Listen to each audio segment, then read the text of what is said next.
Middlestad and Yoki Hari? Yeah, they're going to be out for the short term. Mitzi is upper body injury, and he'll be out. They'll both be out for at least a couple of weeks, so it's not short term for them. And our doctors will be evaluating that. There's still thought that it could be right around that range, and there's thought that it could go a little bit longer than that. So it's too early to tell on both those injuries, actually, the depth of them. We saw the play with Middlestad. What happened to Yoki Haru? I mean, he played up until the last 4 minutes or so. Yeah, I didn't see what happened, but it happened the first period. He played through it, so that's obviously a good sign that he played the rest of the game through it. And he was sore the rest of the game, played through it, and obviously flared up more.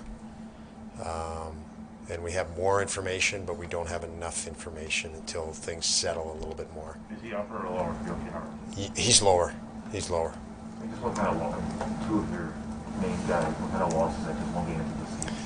Yeah, I'd like to think we have 20 main guys, I guess.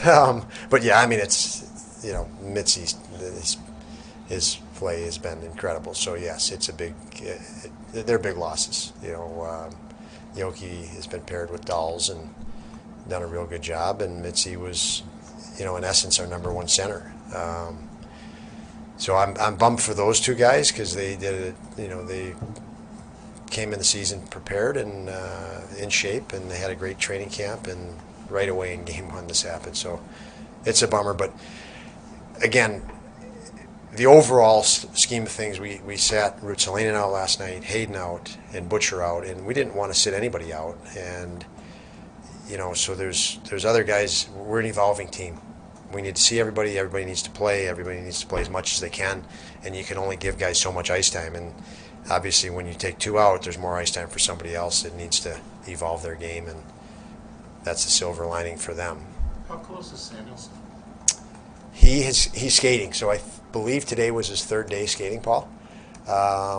First two, he couldn't put a lot of pressure there, but he had a much better day, and it's looking good, positive. Now, what that means, I don't know when he'll join practice, but I would guess he's getting close to joining practice. Within a week, I would say he'd be joining, but then it could be real fast from that point. As far as Tage goes, we've seen in the past that he kind of tells he had a father who played and was a coach. When he moves kind of on the fly to center like that, what makes it able to seize that and process that and be able to do well with it? He's played some through his career, youth career. He played a lot of it, and then a little bit after, beyond his youth career. So, I think it's not unnatural for him because he's had time there, and then I do believe it fits his skill set. Like I said, he picks up a lot peripherally, and now he can pick it up both sides instead of being wedged on a wall, as a wing would be.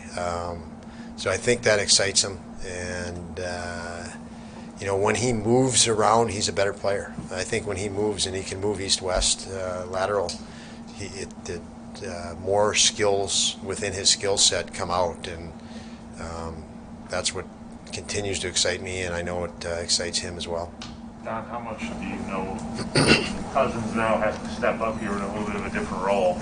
But I think the one play that stood out last night, he doesn't end up on the score sheet, was when he comes back on Anderson on the Olsen goal. I mean, what does that say about his center that young being able to make that play and being cognizant to do it? On that play, Mike, he sat for quite a while. I mean, he was on the bench. I was sitting trying to figure, okay, I got to get him back on the ice. It's between TV timeouts and power plays, penalty kills. I think we had a bunch of penalty kills, and he was ready. He was trying to get limber. I think one of the TV timeouts, he jumped out to skate, and I had to get him back in the game as quick as I could, and he went. I didn't watch the replay of the game, but it was by the penalty box, I think, what you're talking about. He back checked, stripped the puck, created the opportunity for the goal that became a big goal, and denied momentum the other way, and obviously created momentum our way. So a subtlety, but a big play in the game at a big moment, obviously, after he'd been sitting there for not the time on the clock, but at least 10 minutes in actual time with between shifts. I'm sure of that. So heck of a job by him. And he's, you know, he's I guess you know, he's maturing before our eyes. He really is. He's picking up more detail. You know, when he and playing harder. He's elevating his game and game intensity, and we see that we see it in practice. Most of the stuff you see in practice before you see in a game, he's taking practice a lot more serious, and that's a good sign. With Robert Haig, does he basically what you see is what you get? Did you get pretty much exactly what you expected on him? Yeah, Robert Haig I watched in Ann Arbor, Michigan back in 2011. He was on the Swedish team, 95 borns, and I remember him. And he's one of those guys that you wish you could play against because he aggravated you so much even as a coach. I mean, he was a hard-nosed defender. And John Hayden was on the team, and Will Butcher that I was coaching at the time, and we all remember him. He was a tough guy to play against. And you know, I still think there's more to his game now that you know, he's taken one experience in one organization in the NHL. He was excited to come here and saw coming here as a new opportunity to become even better. And he's approached it that way since he's arrived. But he hasn't lost his identity, which last night you saw in defending hard in hard ways, which is I think he had 6 block shots, and that's not easy. So. As far as Will goes, I mean, he's a guy, quite honestly, I think a lot of people thought would play right away, but I mean, now he has a nice opportunity. How patient has he been? And I know it's been one game, but how has he kind of handled this? Yeah, Will's handled things like a pro the right way.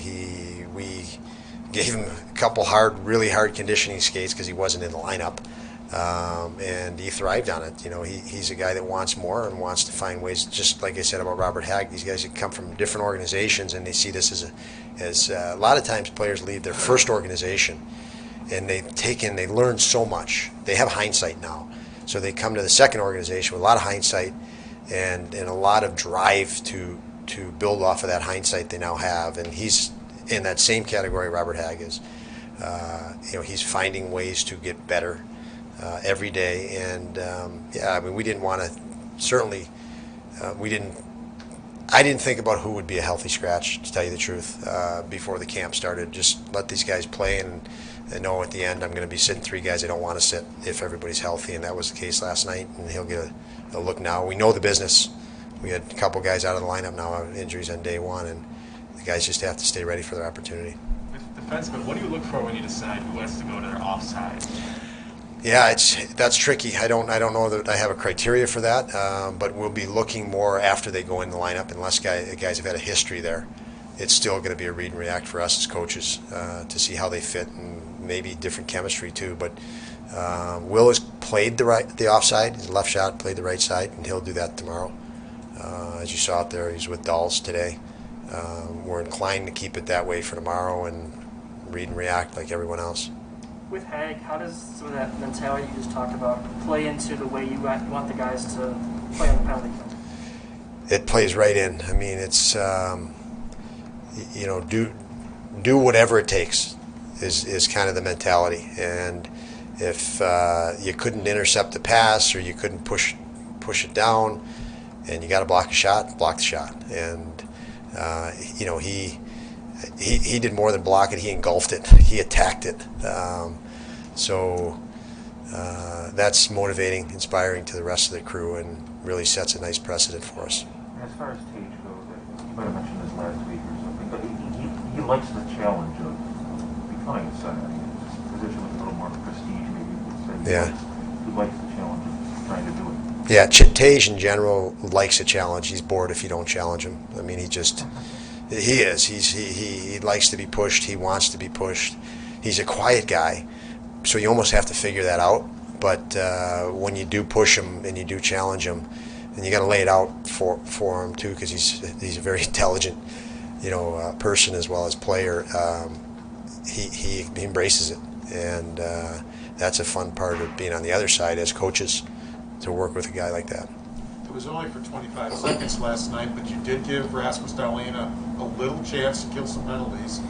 Now with Yoki Harju out, has he earned the opportunity to do more of it? Yeah, we're definitely not hesitant to put Dahls on the penalty kill. His intelligence his ability to read plays, anticipate, and break plays up is there. It's just more of a matter of ice time. It's not he can or can't play penalty kill. It's, we don't want to give him 30 minutes a game if we can give him 25 and give him the adequate rest. We don't want to overextend him, I guess. And the other guys were obviously effective. If that remains, then he would probably not get as much in that situation because if he kills 2 minutes, and you know how the games are, you're probably going to get the next power plays. I don't know what the analytics are, and we need him there more than the penalty kill. So it's more of a decision that way, Paul, than he can't play penalty kill. Thanks, everyone.